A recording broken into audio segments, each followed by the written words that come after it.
नमस्ते गुरु जी। जय गुरु जी महाराज। शुक्राना गुरु जी।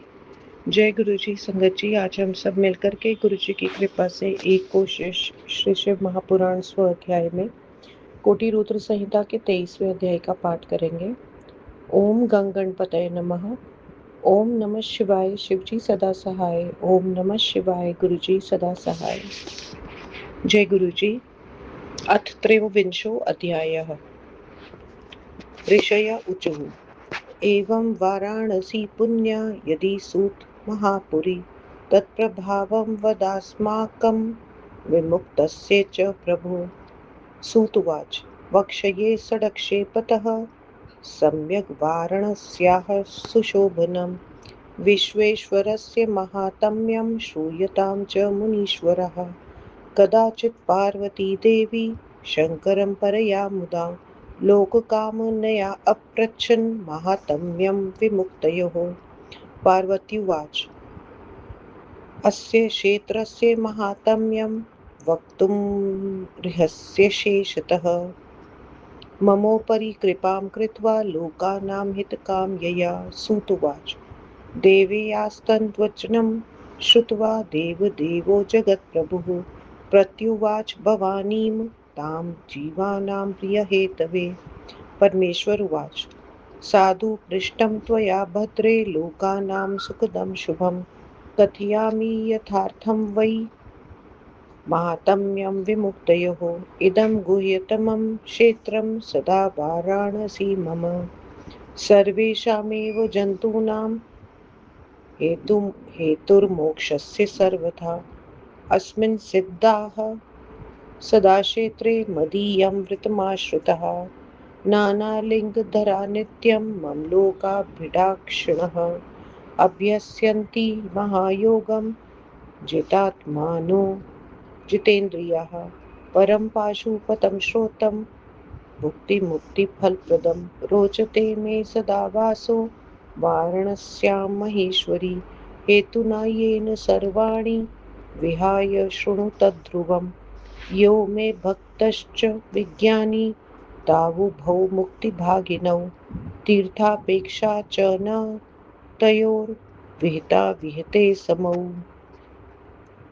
जीवन्मुक्तौ तु तौ जै जीवन्मुक्तौ तु तौ ज्ञेयौ यत्र कुत्रापि वै मृतो प्राप्नुतो मोक्षमाश्वैव मयोक्तं निश्चितं वचः।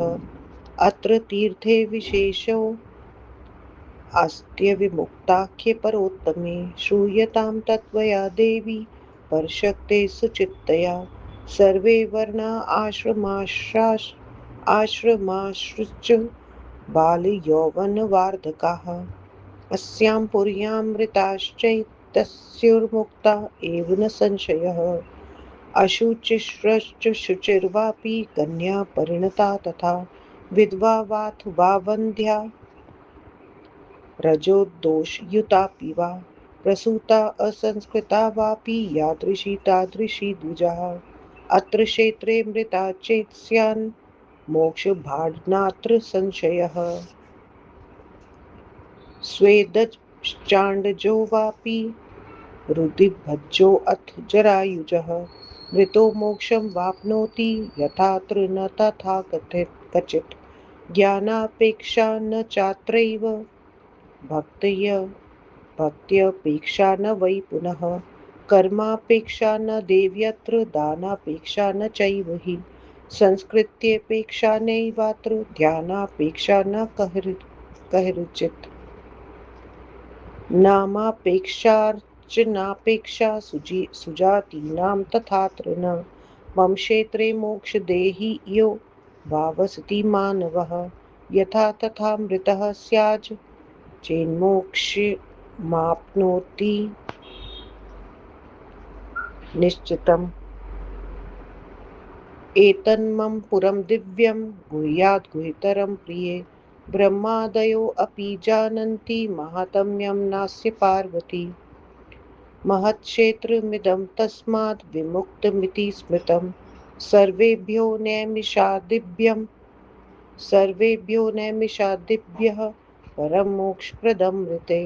धर्मस्योपनिषत् सत्यं मोक्षस्योपनिषत्समं क्षेत्रतीर्थोपनिषदं विमुक्तं विदुर्बुधाः कामं भुञ्जन् स्वपन्क्रीडन् कुर्वन् हि विविधाः क्रियाः अविमुक्ते त्यजन् प्राणात् जन्तुर्मोक्षाय कल्पते कृत्वा पापसहस्राणि पिशाचत्वं वरं नृणां न च क्रतुसहस्रत्वं स्वर्गे काशीं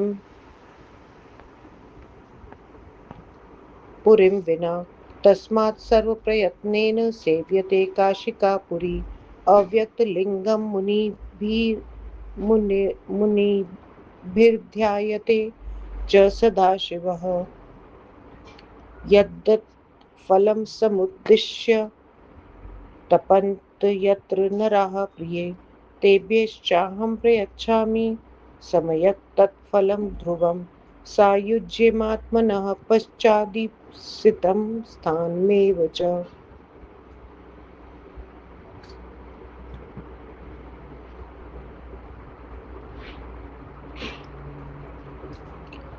न कुतश्चित् कर्मबन्धस्य त्यजतामत्र वै तनुं ब्रह्मादेव ऋषिभिः सार्धं विष्णुर्वापि दिवाकरः उपासते महात्मानः सर्वे मामिह चापरे विषयासक्तचित्तोऽपि त्यक्तधर्मरुचिर्नरः इह क्षेत्रे मृतो यो वै संसारं न पुनर्विशेत्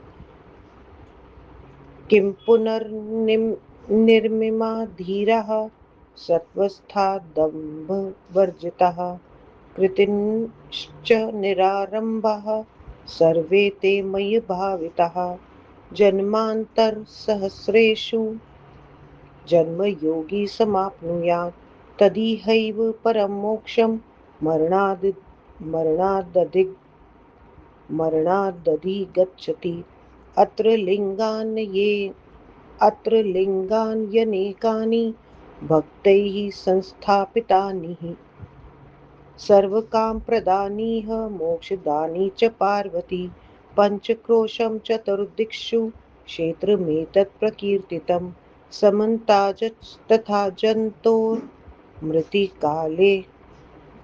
अमृतप्रदम् अपापश्च मृतो यो वै सद्यो मोक्षं समश्नुते सपापश्च मृतो यः स्यात् काये व्यूहान् समश्नुते यातनां सोऽनुभूयैव पश्चन् पश्चान्मोक्षं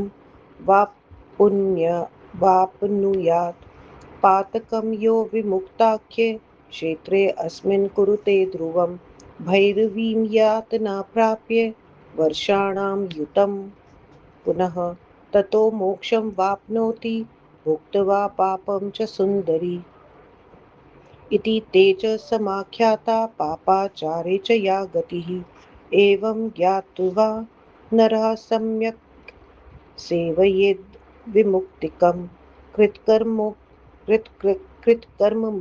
कृत्कर्मक्षयो नास्ति कल्पकोटिशतैरपि अवश्यमेव भोक्तव्यं कृतं कर्म शुभाशुभम् केवलं चाशुभं कर्म नरकाय भवेदिह शुभं स्वर्गाय जायेत द्वाभ्यां मानुष्यमीरितं जन्म सम्यक् च न्यूनाधिक्ये भवेदिह उभयोश्च क्षयो मुक्तिर्भवेत् सत्यं हि पार्वती कर्म च त्रिविधं प्रोक्तं कर्मकाण्डे महेश्वरी सञ्चितं क्रियमाणं च प्रारब्धं चेति बन्धकृतः पूर्वजन्मसमुद्भूतं सञ्चितं समुदाहृतं भुज्यते च शरीरेण प्रारब्धं परिकीर्तितम् अनेन जन्मना यच्च क्रियते कर्म साम्प्रतं शुभाशुभं च देवेशि क्रियमाणं विदुर्बुधाः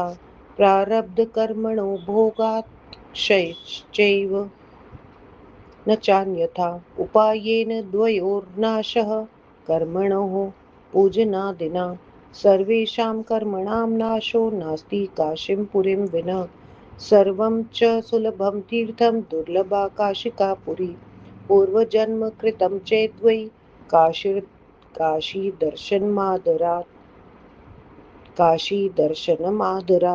तदा काशीं च सम्प्राप्य लभेन् मृत्युं न चान्यथा काशीं प्राप्य नरो यस्तु गङ्गायां स्नानम् आचरेत् तदा च क्रियमाणस्य सञ्चित्तस्यापि षडक्षयः प्रारब्धं न विना भोगं नश्यतीति सुनिश्चितं मृतिश्च तस्य सञ्जाता तदा तस्येषयो भवेत् पूर्वं चैव कृता काशी पश्चात् पापं समाचरेत् तद्विजने तद्विजेन बलवता नीयते काशिका पुनः तदा सर्वाणि पापानि भस्मसात् च भवन्ति हि तस्मात् काशीं नरः सेवेत् कर्म निर्मूलनीं ध्रुवम् एकोऽपि ब्राह्मणो येन काश्यां संवासितः प्रिये काशीवास संवाप्यैव ततो मुक्तिं स विन्दति काश्यां यो वै मृतश्चैव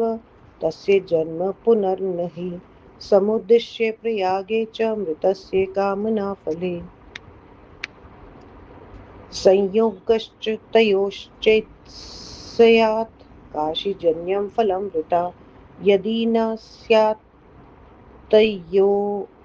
तयो योगस्तीर्थराजफलं वृथा तस्मान्मच्छासनाद्विष्णु सृष्टिं साक्षाद्दिनूतनां विधाय मनसोदिष्टां तत्सिद्धिं यच्छति ध्रुवम् सूतुवाच इत्यादि बहुमातम्यं काशया वै मुनिसत्तमः तथा विश्वेश्वरस्यापि भक्तिमुक्तिप्रदं सताम् अतः परं प्रवक्ष्यामि माहात्म्यं त्र्यम्बकस्य च यत् श्रुत्वा सर्वपापेभ्यो मुच्यते मानवः क्षणात् इति श्रीशिवमहापुराणे चतुर्थ्यां कोटिरुद्रसंहितायां काशीविश्वेश्वरज्योतिर्लिङ्गं माहात्म्य वर्णनं नाम त्रयोविंशोऽध्यायः। व्याख्या। ऋषियों ने कहा, हे सूत, हे प्रभु, यदि वाराणसी महापुरी इस प्रकार पवित्र है तो उसका और अविमुक्त का प्रभाव हमको सुनाइए। सूत जी ने कहा, हे मुनिवरों, वाराणसी और विश्वेश्वर के महात्म्य को मैं संक्षेप से कहता हूँ, उसे आप लोग सुनिए। किसी समय देवी पार्वती ने अत्यंत आनंद से लोक कल्याण की भावना से काशी तथा अविमुक्त के महात्म्य को शिव जी से पूछा। पार्वती ने कहा, इस क्षेत्र के महात्म्य को आप पूर्ण रूप से कह सकते हैं, अतः मेरे ऊपर कृपा करके तथा लोकहित की दृष्टि से कहिए। सूत जी ने कहा, देवी के इस वचन को सुनकर देव जगत प्रभु ने प्राणियों के कल्याण के लिए भवानी से कहा। परमेश्वर ने कहा, हे सुंदरी, तुमने लोगों को सुख देने वाली अच्छी चर्चा की। मैं काशी और अविमुक्त के यथार्थ महात्म्य को कहता हूँ। यह वाराणसी सदा मेरा गुप्ततम क्षेत्र है और यह सभी प्राणियों के मोक्ष का कारण है। इस क्षेत्र में सिद्ध पुरुष सदा मेरे व्रत का सहारा लेते हैं, मेरे लोक की प्राप्ति के लिए अनेक लिंगों की उपासना किया करते हैं। जितात्मा जितेंद्रिय पुरुष महायोग का अभ्यास करते हैं, वेदोक्त पाशुपत व्रत को धारण करते हैं जो भुक्ति तथा मुक्ति को देता है। हे पार्वती, मुझे काशी में निवास करना सदा अच्छा लगता है, जिससे मैं सब कुछ छोड़कर यहाँ स्थिर रूप से निवास करता हूँ। जो मेरा भक्त है तथा जो ज्ञानी है, ये दोनों ही मुक्ति के भागी होते हैं। वे तीर्थों में स्नान दर्शन करें या ना करें, दोनों ही समान हैं। वे कहीं भी मेरे जीवन मुक्त होते हैं, वे शीघ्र ही मोक्ष लाभ करते हैं। यह मेरा निश्चित वचन है। हे देवी परम शक्ति, इस परम उत्तम अविमुक्त तीर्थ की यह विशेषता है। इसे सावधान होकर सुनो। सभी वर्णों के तथा सभी आश्रमों के लोग, भले ही वे बालक, युवक, वृद्ध हों, इस नगरी में मरने पर निस्संदेह मुक्त होते हैं। अपवित्र, पवित्र, कन्या, विवाहिता, विधवा, बंध्या अथवा रजोदोष युक्त हो, हे ब्राह्मणों, प्रसव काल में मरी हो, बिना संस्कार वाली हो, जैसी कैसी भी स्त्री हो, इस क्षेत्र में मरने से वह मोक्ष प्राप्त करती है। स्वेदज, अंडज, उदिभज, जरायुज प्राणी यहाँ मरने पर जैसे मोक्ष लाभ करता है, वैसे अन्य स्थान में नहीं। हे देवी, न यहाँ ज्ञान की, न भक्ति की, न कर्म की, और न दान की ही मोक्ष प्राप्त करने के लिए आवश्यकता है, न यहाँ संस्कारों की, न ध्यान की, न नाम जप की, न पूजन की और न उत्तम कुल में जन्म लेने की ही आवश्यकता है। मेरे इस मोक्षप्रद क्षेत्र में जो भी मनुष्य निवास करता है वह जैसे भी मरा हो निश्चित ही मोक्ष प्राप्त करता है। हे प्रिया, मेरा यह दिव्य नगर गुप्त से गुप्त है। हे पार्वती, ब्रह्मा आदि देवता भी इसके महात्म्य को नहीं जानते। यह महान क्षेत्र विमुक्त कहा जाता है। मरने पर यह क्षेत्र नैमिषारण्य आदि क्षेत्रों से श्रेष्ठ है। विद्वान इस अविमुक्त क्षेत्र को धर्म का, मोक्ष का तथा तीर्थों का स्थान कहते हैं। भले ही मनुष्य खाना, सोना, खेलना आदि किसी कार्य को करता हुआ यहाँ प्राणों को छोड़ता है तो भी वह मोक्ष को जाता है।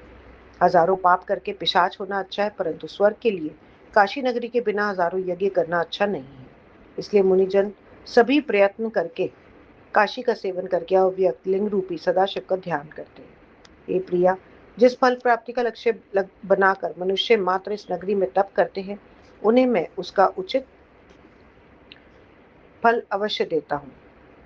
उसके बाद अपनी सायुज्य मुक्ति तथा अभिलक्षित स्थान को देता हूँ।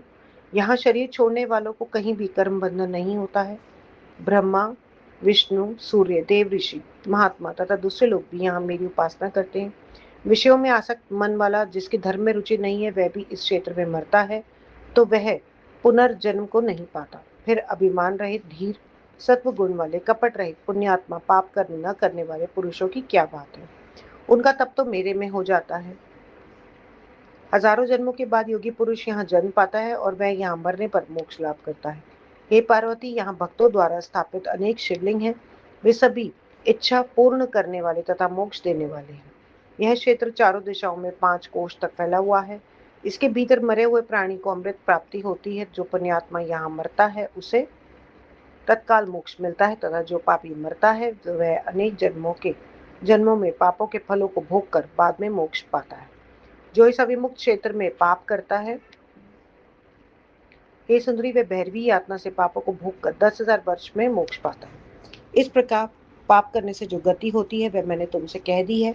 ऐसा जानकर मनुष्य सदा इस अविमुक्त क्षेत्र का सेवन करे। किए हुए कर्मों का करोड़ों कल्पों में विनाश नहीं होता, अतः शुभ एवं अशुभ जो भी कर्म किए हो उन्हें भोगना पड़ता है। अशुभ कर्मों से नरक और शुभ कर्मों से मनुष्यों को स्वर्ग की प्राप्ति होती है, ऐसा कहा गया है।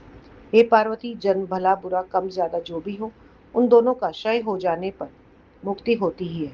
हे महेश्वरी, कर्म कांड में 3 प्रकार का कर्म कहा गया है: पूर्व संचित, प्रारब्ध और क्रियमाण। ये सभी बंधन कारक होते हैं। पूर्व जन्म में किए हुए कर्मों को संचित कहते हैं। जो शरीर द्वारा फल रूप में भोगे जाते हैं उन्हें प्रारब्ध कहते हैं। और इस जन्म द्वारा जो शुभ अथवा अशुभ कर्म इस समय किया जा रहा है उसे विद्वान लोग क्रियमाण कहते हैं। उनमें प्रारब्ध कर्मों का भोग करने पर ही क्षय होता है और कोई उपाय नहीं है। और संचित तथा क्रियमाण नामक इन 2 प्रकार के कर्मों का क्षय पूजन आदि उपायों से होता है। सभी प्रकार के कर्मों का नाश काशीपुरी के बिना नहीं होता। सब तीर्थ तो सुलभ है, काशीपुरी दुर्लभ है, अर्थात यह पुण्यात्माओं को ही मिलती है। यदि पूर्व जन्म में आदर से काशी का दर्शन किया हो तभी काशी में मृत्यु हो पाती है, नहीं तो यहाँ मृत्यु होना असंभव है। काशी में आकर जो मनुष्य गंगा स्नान करता है तो उसके संचित एवं क्रियमाण दोनों प्रकार के कर्मों का नाश हो जाता है। प्रारब्ध कर्मों का नाश तो बिना उन्हें भोगे होता ही नहीं, है निश्चय है। यदि काशी में मृत्यु हो जाए तो उनका भी क्षय हो जाता है। यदि पहले काशी में निवास किया हो, बाद में पाप किए हो तो उसके कारण उसे फिर काशी में जन्म लेना पड़ता है। तब उसके सब पाप भस्म हो जाते हैं। अतः मनुष्य कर्म बंधनों को काटने वाली काशी जी का अवश्य सेवन करे। हे प्रिया, जिसने एक भी ब्राह्मण को अपने व्यय से काशीवास कराया हो वह स्वयं भी काशीवास को पाकर मुक्ति का अधिकारी होता है। जो काशी जी में मरता है उसका पुनर्जन्म नहीं होता। कामना तथा फल प्राप्ति की इच्छा से प्रयाग में मरे हुए पुरुष का भी पुनर्जन्म नहीं होता। यदि उन दोनों कामना तथा फल प्राप्ति का संयोग हो जाता है, काशी निवास का फल व्यर्थ हो जाता है, और यदि संयोग नहीं होता तो तीर्थराज का मातम्य व्यर्थ है। इसलिए मेरी आज्ञा से साक्षात विष्णु भगवान ने नई सृष्टि की और निश्चित रूप से मनचाही सिद्धि को प्राप्त हुए। सूत जी ने कहा, हे मुनिवरों, इस प्रकार काशी का तथा विश्वेश्वर का बहुत मातम्य है जो सज्जनों को भुक्ति तथा मुक्ति देता है। इसके बाद अब मैं त्र्यंबकेश्वर के महात्म्य को कहता हूँ, जिसे सुनकर मनुष्य क्षण भर में समस्त पापों से मुक्त हो जाता है। इस प्रकार परम माहेश्वर पंडित तारादत्त त्रिपाठी के पुत्र डॉक्टर ब्रह्मानंद त्रिपाठी द्वारा रचित शिवा टीका टिप्पणी आदि से संबलित शिव महापुराण में काशी विश्वेश्वर ज्योतिर्लिंग महात्म्य वर्णन नामक 23वां अध्याय समाप्त। ओम नमः शिवाय। शिवजी सदा सहाय। ओम नमः शिवाय। गुरुजी सदा सहाय। आज का सारा जाप पाठ गुरु महाराज आपके श्री चरणों में मालिक स्वीकार करना गुरुजी।